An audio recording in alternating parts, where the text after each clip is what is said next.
5 former New Orleans police officers have pled guilty to charges of civil rights violations, conspiracy, and obstruction of justice, among other things. This is the culmination of an 11-year saga after several officers shot unarmed Hurricane Katrina survivors as they were fleeing the devastating floods when the levees broke. The plea deals have vastly reduced the defendants' original sentences, but victims and their families have finally been given at least some justice for the officers' crimes. Okay, so this is a pretty complicated story. I'm just going to give you some of the details and then we'll be able to unpack it from there. So as of yesterday, the 5 different officers all pleaded guilty to conspiracy, obstruction of justice, and civil rights violations, as I said. The officers involved were Sergeant Kenneth Bowen, Sergeant Robert Gisevius, Officer Anthony Villavaso, Officer Robert Falcon, and then, of course, Detective Arthur Kaufman. So initially, Bowen and Gisevius were initially charged and sentenced with 40 years, and then they got off with only 10 years as of yesterday. Officer Anthony Villavaso was initially given 38 years and now was given 7. Robert Falcon initially was given 65 years and now is going to be serving 12. And then finally, Arthur Kaufman was originally given 7 years and is now only given 3. So this is as a result of not only their plea deals, but also they've been given credit for time served. So before I go into that and go into the history of this case and why it's so complicated, the first thing to, I guess, take into account is the fact that these officers admitted their guilt, which I think for some people is sort of a big thing. What do you think off the bat? Right. That's this case was mired in misconduct and cover-up, lack of accountability, and both from the police department, the investigation team, and from the prosecution side. In terms of trying to bring this justice to these people who lost their lives. We're talking about an assault that took place, a violent assault that took place. 2 people died and 4 people were very seriously injured during the worst, the nadir for New Orleans in its history. So yes, there's some justice there, but the fact that these sentences have been reduced, that sticks in the throat. Yes, absolutely. So this has been a pretty widely publicized case, but just to give you some of the details. So of course, Hurricane Katrina took place on August 29th, 2005. That's when the city of New Orleans was hit.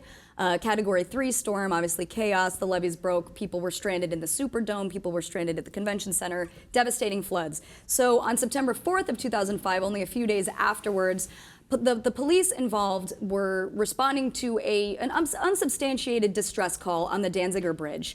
So they arrived, the police officers arrived at the scene of the crime in a rental truck, and the victims, these individuals, were crossing the bridge trying to seek out food. They had a grocery cart with them. They were trying to find resources. They were stranded.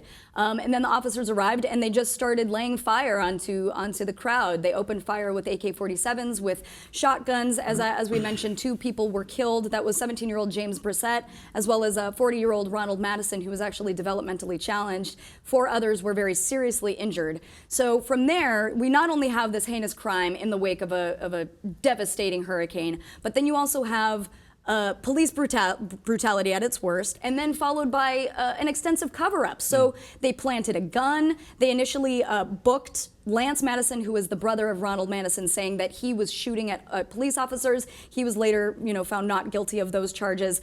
And it's very sinister because it's basically trying to undo any guilt from this heinous crime. Afterwards, the state initially charged the officers. They faced indictments from a state level, but that was later thrown out. And then they actually faced a federal court. Within the federal court, this was back in 2011, 2012, they were initially charged. They were charged with civil rights violations, conspiracy, obstruction of justice, et cetera, et cetera. That's when they were originally given those sentences that I talked about earlier in the story. However, this is where it gets even more muddy. So there was some misconduct on behalf of the prosecution, where some of the people involved in the case were speaking to online media news outlets. They were speaking about the case. So the judge involved, Kurt D. Engelhardt, said, oh, this was a grotesque misuse of power. He referred to it as being jiggery pokery at one point. Oh, I'm not really strong sure that language. Makes, strong not language. Not jiggery indeed. pokery. Anyway, so he actually threw out those charges and demanded that there be a mistrial of these individuals. So that's what sort of led to this whole thing. So 4 of the officers since 2010 have been in custody. Arthur Kaufman has not been. He's been out on bail, so he was able to just come in for the hearing as of yesterday. So very complicated stuff. As we've seen, some people don't feel like their sentences are going to be enough. It's a very bittersweet end. Sure. And the fact that Kaufman, who was the architect of the cover-up and the senior officer, is now has been walking around scot-free. Yeah. Again, that is profoundly troubling for a lot of people. Yeah, absolutely. So this is, and also this particular case is very symbolic of just issues of police brutality and corruption within the New Orleans Police Department. And also issues of training and use of excessive force, which Right. again we've covered extensively here on the show in terms of the police response. And this is symptomatic of that. The fact that, you know, as Joya mentioned, one of the 40-year-old victim, he was shot and killed with a shotgun wound to his back.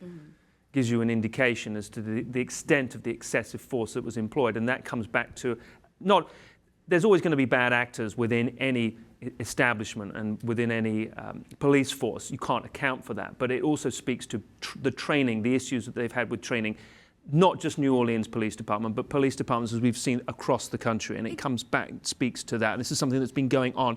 And it's very hard, sitting at this table, it's very hard to know how it can be better addressed. Right. Well, I mean, I think one thing to at least point out is, you know, the defense attorneys during the initial trials pointed out the fact that Hurricane Katrina and the aftermath was insane, right? There was complete chaos. The police were really strained as they're trying to account for and, you know, collect the bodies of the victims of the floods. So they kind of pointed to that, you know, these defendants shouldn't be judged so harshly because of that. However, you know, you're also dealing with people who are just trying to survive, and they're not expecting to be riddled with bullets from the police. So, yeah, so we do have some statements from, for example, Lance Madison, brother of Ronald Madison, with regards to the result. He says, "This has been a terrible ordeal for our family, our friends, and our community. We are glad that this part is over and that the NOPD officers responsible for this terrible incident and the cover-up have finally admitted their guilt. I'm thankful that our mother is still with us to see justice being served and for these officers to finally be held accountable for their crimes." So you have this sort of cathartic response, even from also the mother of the 17-year-old victim. She says, "Today is the first day of the rest of my life. I have finally got what I wanted, somebody to just confess I did it," which I think is, I think that's very valuable to just at least have that admitted guilt. But like we said, the New Orleans has been sort of plagued by this corruption and this issue. The Judge Engelhardt actually talked about this and hopefully being a means of healing the city and moving forward. He says, "Hopefully today will mean further closure for the victims of these crimes in the city itself. One day, maybe soon, we will have a police department as great as the city it serves." So again, a very complicated story, 11 years long, but this is a very bittersweet end to a very long and sordid history.